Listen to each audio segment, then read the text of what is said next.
This is Meir Eitan. Meir is 20 years old. He's a contractor and he lives in Yerushalayim.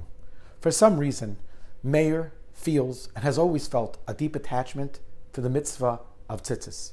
As he shared, that there have been times in his life when he didn't wear a yarmulke, but he always wore tzitzis. It was not negotiable. So much so that when October 7th happened and many soldiers were called up to Gaza and there was a big hisayrus and awakening for people to wear tzitzis, Meir left Yerushalayim with tons of tzitzis, and he spent days there giving out tzitzis, making sure that the soldiers had tzitzis.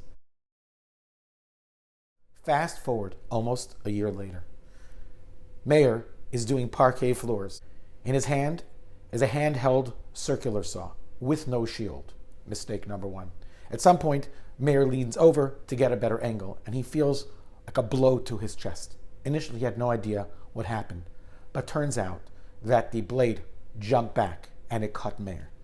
Meir was rushed to the hospital, where the doctors were able to determine that it had cut deeply, but it had stopped literally millimeters away from a vital organ. They were able to fix Meir up, and Meir went home. Eventually, Meir went to retrieve that circular handheld saw, and when he saw that saw, he froze.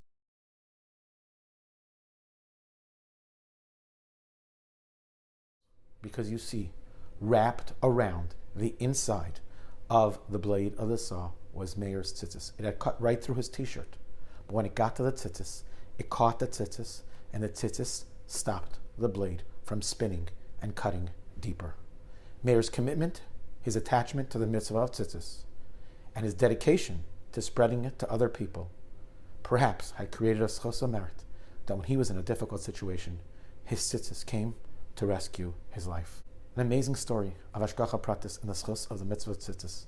So maybe just tomorrow, when you put on your tzitzis, pause for a moment, make a bracha with kavana, and understand that when you're putting on tzitzis, you're doing the mitzvah of HaKadosh Baruch Hu, but you're also creating an incredible cocoon of shmirah, of protection.